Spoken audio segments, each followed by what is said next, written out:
So I'm gonna read my final project from which is called the Student Guide. So this is for my business communication class. So I'm gonna read the final project that I wrote. It starts out with the picture of a kitty cat, and the kitty cat says that um, it says you're never too cool to learn something new. And it's from the Merriam-Webster Word of the Day newsletter. And I entitled my um, guide, student guide, The Thrill Ride of Learning was the name I gave it. Learning successfully and fulfilling the burning desires inside. And I put some graphics in there. And I have so we're just going to go through section by section. So the introduction or the program journey, I wrote, being a student can be full of excitement and pleasure, not to mention the pride of trying hard and doing well. Just as in any other pursuits in one's life.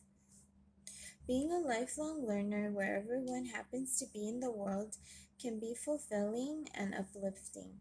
Education and learning can be a beacon of hope and enlightenment if used when one needs it the most and doesn't wish to give up, but to be moved to a better place in their minds, their hearts, their life, and work. Whatever one is trying to achieve in their place in life, whatever niche they are trying to fill, learning can be a push to advancement and to reaching one's desires when everything else in one's life seems to be at a standstill and not completing one's spirit to its fullest potential. Who knows where learning new things could take a person? Adventures of the mind and soul await. And studying hard when all else fails can bring one the progress required for positive change. A delight to one's senses and an emotional high. Learning in any subject or topic can be the cure to an ailing heart and soul. The antidote, a magic serum potion. And that's the antidote potion graphic. To sadness, so the antidote to sadness and weariness, if you will think of it that way. So that was my introduction. Currently, I'm a student of graphics animation at Laurus College, which is located in Visalia, California, but I'm doing the online program, and I am an alumni. I have a Bachelor of Arts in Molecular and Cell Biology from UC Berkeley. So that's my information.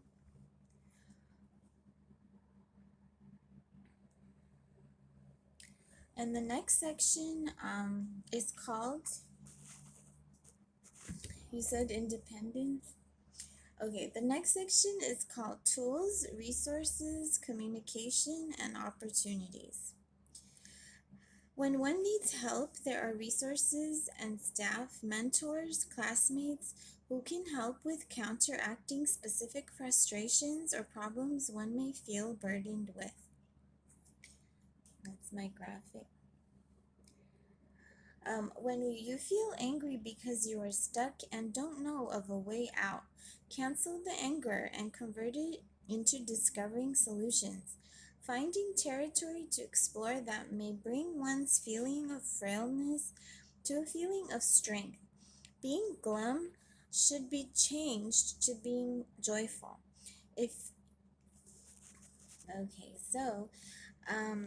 So being glum should be changed to being joyful if you can find the right tools, resources, and help. The college portal platform. So as far as this specifically goes, you can it has access to interactive classrooms, and you can contact the staff has links, etc., which can provide the same learning as a part of a virtual classroom and school. So if you feel stuck in the same old, get unstuck through the empowering, multifaceted access to the learning portal, which is just as cool as learning and hanging out with your buddies in an actual real classroom environment, aka distance learning. With the remedy of the dissatisfaction of not having the transportation to go to a real classroom, if that's the case. So have more fun and express yourself as a student and a multitasker and achieve more in less time. Efficiency is key.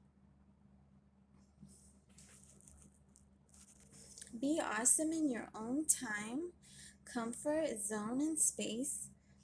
And impress your loved ones by being a creative learner slash student. And the next section is applying personal learning styles, which there are, according to the theories they have currently in psychology in that field, there are 3 ways of being analytical and learning. Also standing out and using what is called a locus of control, which I'll explain in a second, and also navigating various life's challenges with wisdom, being motivated and persevering, which are important. How do you account for differences in styles of learning used? Classification of learning or cognitive type. Perceptual modality, which means how you perceive things, and the mode by which you perceive things, or the way. How one effectively assesses or like receives information and behaves. So by assessing, you understand and you use information once you receive it, and then you behave or cope or interact with your learning environment in a specific way. So the answer is the senses. So the senses is the answer to this question of how you learn. So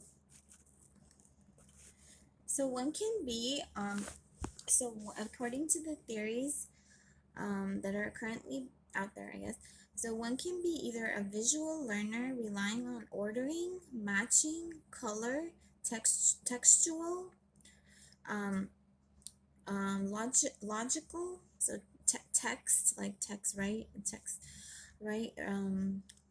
Logical, written, theoretical, or summarizing cues. And then, so that's one style.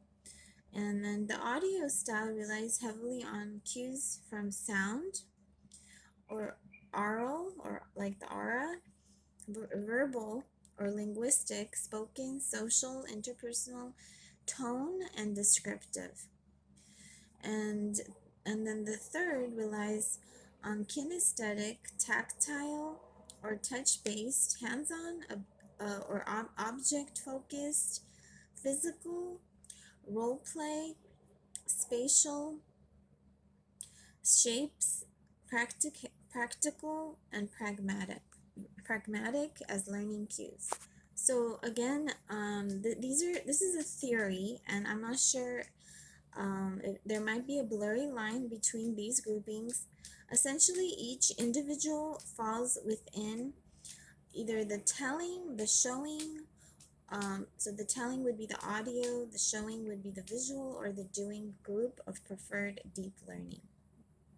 I, for example, discovered my own preferred profile as being primarily visual, hence relying on note-taking, photos, blogging as an aid of acquiring and processing information and learning, understanding, and grasping concepts. What kind of tools do you utilize for gathering, grasping, processing, retaining information? By knowing or recognizing and emphasizing one's own learning style, one can focus and concentrate on that highlighted style and hence expand the range and the possibility and and the depth of your learning within that style group. In my opinion, instead of wasting one's efforts within a style that may not be as fruitful or advantageous, aka um,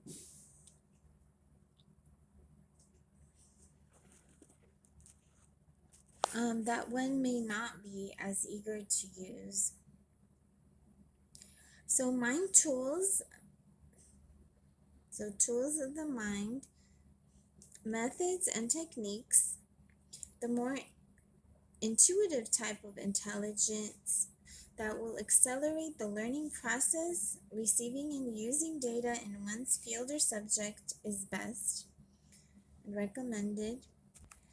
So one can analyze or investigate their own style by making a checklist of work-related behaviors.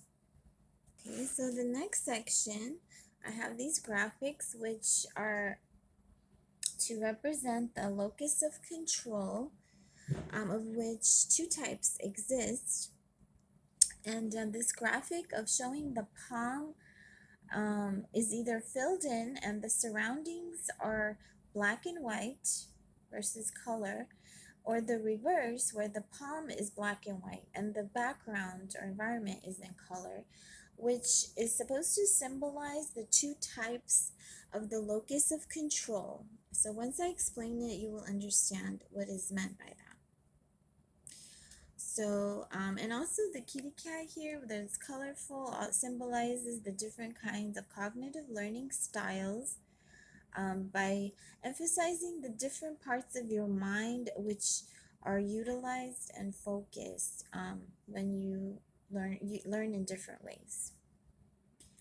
And I'm not sure if the grouping is exactly accurate. That's the theory that's out there, but you can decide on your own exactly what kind of learning works for yourself and about the groupings. So right now, for locus of control, so the two types that explain how you decide your own faith. So deciding one's own fate or being in control, if power intrinsically or willfully on the course of one's destiny is called internal locus of control, LOCUS of control, while the external locus of control is the belief in luck or chance or fate. So that you believe that external forces or factors are in ultimate control.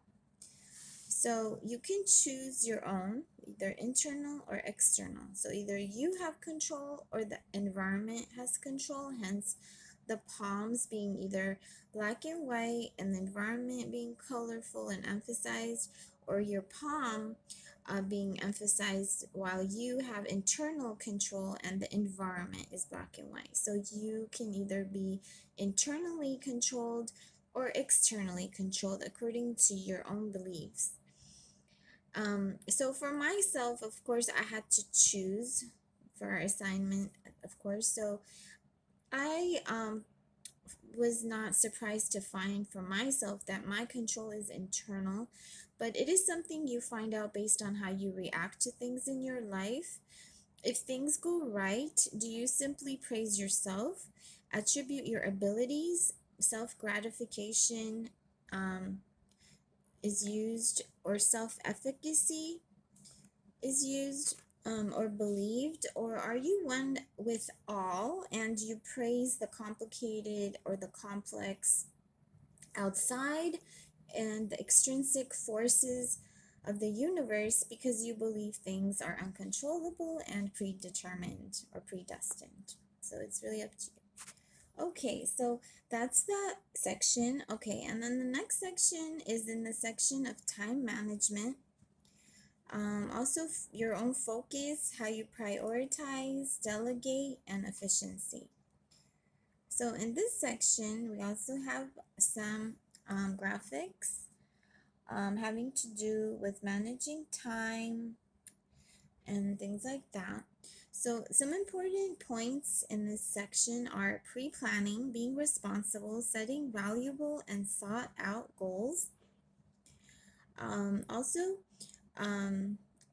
secondly, avoiding or deleting burdensome and undesired or overwhelming tasks, setting limits, being conscious of activities, setting gravitational goals to attract desired actions to yourself, finding productive time blocks and chunks allocated for different tasks in order to be efficient and do one task at a time to avoid being drained from switching back and forth between tasks. Thirdly, okay, that was the third point. First, pre-planning. Second, avoiding burdensome tasks. Third, making time blocks and time limits. Okay. Fourth, prioritizing key tasks in the order of importance, brainstorming and about tasks to clarify or streamline them, and using helpful tools and being a champion of productivity. Obviously, all these different factors are interrelated and have to do with one another.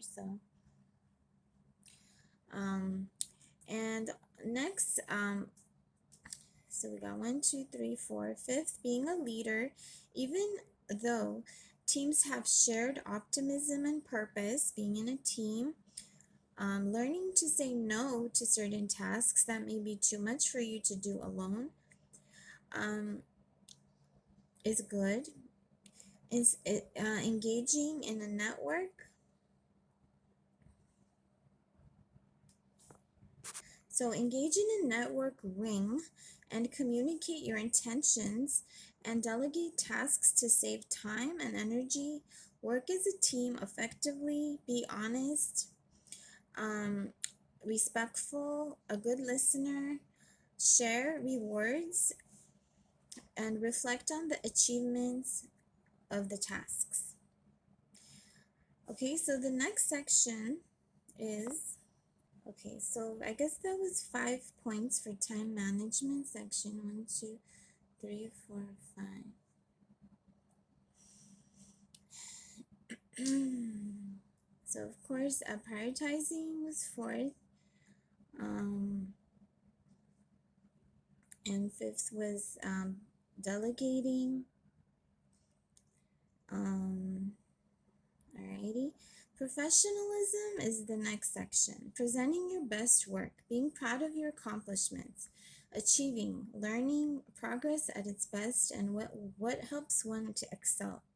It is a great feeling of pride when one has learned skills and can show off, being good and able and expert at something.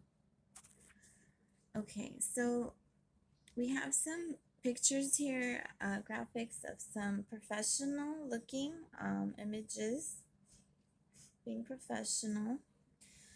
Education and aptitude, which aptitude is a natural keenness to something, or a flair or a knack or a talent to so education and aptitude go hand in hand. Different elements combined yield an amazing result that one aims for on a professional level. The desire to be perfect and to present the ideal in one. Making wise decisions has to do with presenting yourself in a better way, having a caring attitude toward yourself, and doing your best at making yourself the best self you can be. In this way, internal and external forces can coincide, and expectations and standards can be reached or be made possible. An important part of the journey to being your best is to listen actively. This helps one be more focused, to concentrate. This goes hand in hand with emotional intelligence. Being informed and building expertise in your field is also a plus, helping one to take metaphorical steps in the right direction. This goes back to being able to pre-plan, to give oneself ample time to fall into a zone of comfort and high quality work. Also, practice makes perfect, so trying things in different ways can lead one towards improvement and to progress. So active listening is one way of improving. And the last section, things you wish you knew. So hard work alone is not enough sometimes. One must also instill in oneself the optimistic belief that what they are working hard at is valuable and important to themselves. A confidence that can then push one to reach their most highly prized and dreamt of goals.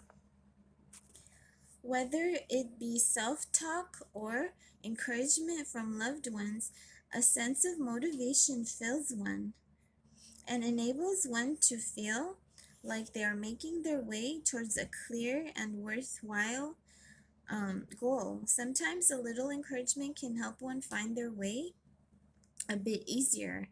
If you're patient and don't give up, you will succeed in your dreams. We have some graphics. So this was my project. I appreciate you guys joining me. I'm Suki-Toons, aka Facebook Girls All Play.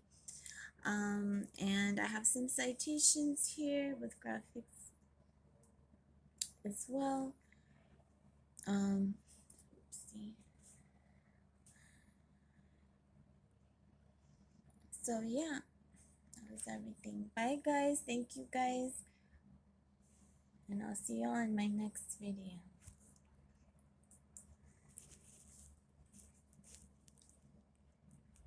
So again, this is for my CSC business communication class for Laurus College.